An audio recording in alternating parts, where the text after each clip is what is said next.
What is going on, ladies and gentlemen? It is your boy Andres, and we're back with the second episode of the Power Rankings. Today, I present to you from number 20 to number 11. Let's get to it. Number 20, the Cleveland Guardians. The newly established Cleveland Guardians finished 80 and 82 last year.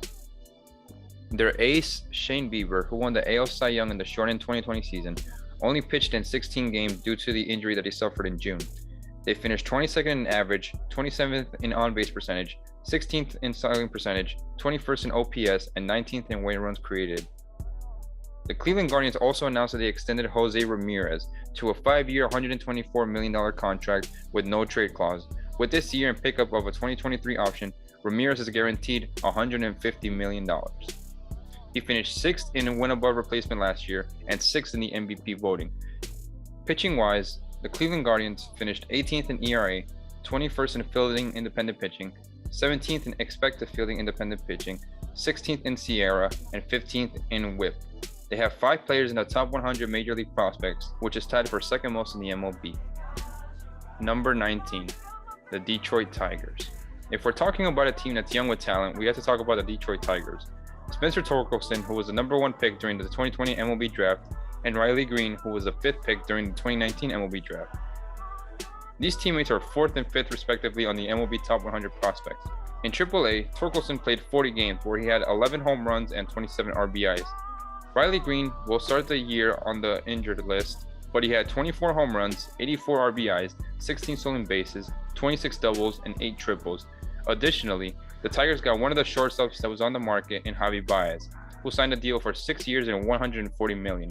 They also added a veteran pitcher who has World Series experience in Eduardo Rodriguez, and he signed for 5 years and $77 million. The Tigers finished 3rd last year with a 77 and 85 record. Don't be surprised if they're flirting in the 2-3 position again.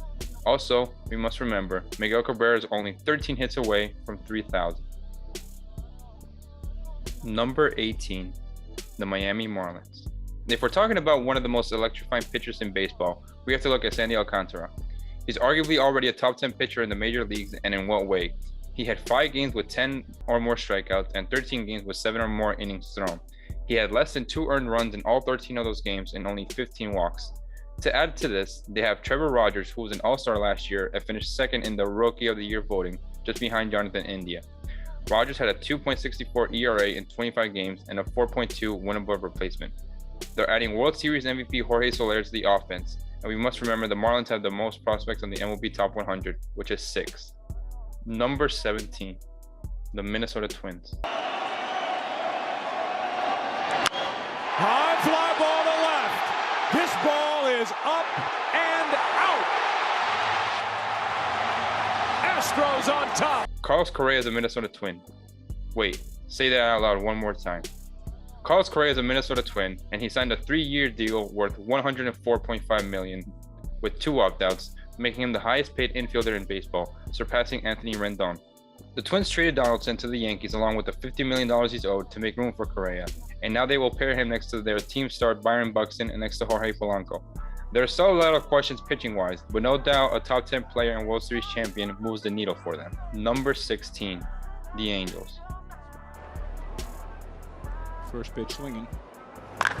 Oh, and first pitch crushing! Shohei Ohtani became the 19th player in MLB history to win the MVP unanimously and the first in the AL since his teammate Mike Trout did it in 2014. He did it doing something this generation has never witnessed from both sides of the field, as a pitcher and as a batter. He became the 29th player to win Rookie of the Year and MVP, the last member being Cody Bellinger, who won the Rookie of the Year in 2017 and the MVP 2019. Ohtani finished with 46 home runs, a 3.18 ERA, and 156 strikeouts. Video game numbers. He had an 8.1 win above replacement, which means it was not close. Luckily for the Angels, Trout and Rendon should be ready for opening day to give him some reinforcements offense-wise. The Angels finished 77 and 85 with only 94 games from Rendon and Trout combined. They also signed Noah Syndergaard to pair up with Ohtani as a 1-2 punch. The Angels only have 1 player in the MLB Top 100 prospects. Number 15, the Phillies. The Phillies didn't have too many high expectations last year, and this might be a hyperbole, but you know how we witnessed Mike Trout carry the Angels year after year single-handedly? This is exactly what Bryce Harper did during the second half of the season. A lot of people were looking at Juan Soto for MVP, and either candidate would have been the right choice for most valuable.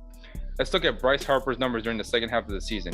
He had a .338 batting average, which was 4th in the MLB, a .476 on-base percentage, which was 2nd in the MLB, a .713 slugging percentage, which was 1st in the MLB, and a 1.188 OPS, which was 1st in the MLB. Let me say that one more time. 1.188 OPS. His weighted runs created was 201, which was also 1st in the MLB. Video game numbers. He had a 4.6 win above replacement, which was 2nd in the MLB. They signed a couple of good bats in Nick Castellanos and Kyle Schwarber, but will it be enough to fight for the division? We will see. Zach Wheeler once again had a year the Phillies envisioned when they signed him, finishing 2nd in the Cy Young voting and 2nd in the MLB among pitchers in win above replacement with 7.3. The Phillies also get Aaron Nola back. Time to see if they can be that 1-2 punch that the city of Philadelphia hopes for. Number 14, the Seattle Mariners. If we're going to talk about one of the best stories in the 2021 season, we have to talk about the Seattle Mariners. They finished 90-72 and 2 games behind the second wild card. This was the first time since 2003 they won more than 90 games. The Mariners have not made the postseason since 2001 when they set an MLB record for most games won in the regular season with 116. This is the longest drought in the major leagues and in all 4 major sports in the United States. The Mariners decided it was time to go all in on an ace, signing Robbie Ray, who won the AL Cy Young with the Blue Jays this past year. They also acquired Jesse Winker and Eugenio Suarez from the Reds. They're expecting a better year from Jared Kelenic, who was a number 9 prospect on the MLB Top 100 in 2020. The Mariners also have 6 players in the MLB Top 100, which is tied for the most in the MLB, and recently called up Julio Rodriguez. Number 13, the San Diego Padres. If we're talking about the San Diego Padres, we have to talk about a meltdown. After falling to the Dodgers in the NLDS in 2020, they had high expectations for the 2021 season and just eventually ran out of gas. Of course, they have a top 5 player in Fernando Tatis Jr., but it wasn't enough for the team to fight for the division or even make the playoffs. This year, there's no expectations given that Tatis is on the injured list until July. The Padres added Luke Voigt and were the winners for Sean Manaea. They have a good rotation, but it all depends on what version of Yu Darvish and Blake Snell we are getting. We must remember that this team is commanded by their ace, Joe Musgrove. Number 12, the Milwaukee Brewers. If you want to see the best rotation in baseball or the best 1-2-3 punch in the major leagues, you got to look directly at the Brewers. It doesn't get much better than Corbin Burnes, Brandon Woodruff, and Freddie Peralta. Burnes, who's arguably a top 5 pitcher already, won the Cy Young last year, becoming the first Brewer to win the award since Pete Vukovich in 1982. Burnes led all pitchers with a 7.5 winnable replacement and led in 4 other statistical categories, including ERA, fielding independent pitching, expected fielding independent pitching, and SIERA. Teammate Woodruff finished top 5 in ERA, fielding independent pitching, expected fielding independent pitching, and SIERA. Peralta finished with a 2.70 ERA. This pitching staff is as good as they come. They're going to need a bounce back year from Christian Yelich, who won the MVP of 2018, if they're going to fight for the division and more so, go deep in the playoffs. Number 11, the San Francisco Giants. At the beginning of last year, if you said you had the Giants winning 107 games and the best record in major leagues, you'd be lying to yourself. This was a team full of veterans all over the diamond. From the captain and Buster Posey to Chris Bryant, who was acquired at the deadline. Brandon Crawford, Brandon Bell, and Posey did a great job at leading this team back to their first postseason appearance since 2016. Pitching-wise, there are 3 aces in Kevin Gausman, Anthony DeSclafani, and Logan Webb carried as well. Although their catcher Posey retired and they lost Kevin Gausman to the Blue Jays, the Giants still have a few aces up their sleeve. They signed Carlos Rodon to a 2-year, $20 million deal, and Joey Bart, who was the number 16 prospect overall in the 2021 rankings, will now be their starting catcher. The Giants had the best bullpen in the 2021 season and was tied with the most saves in the MLB. Can the Giants reflect what they did in 2021?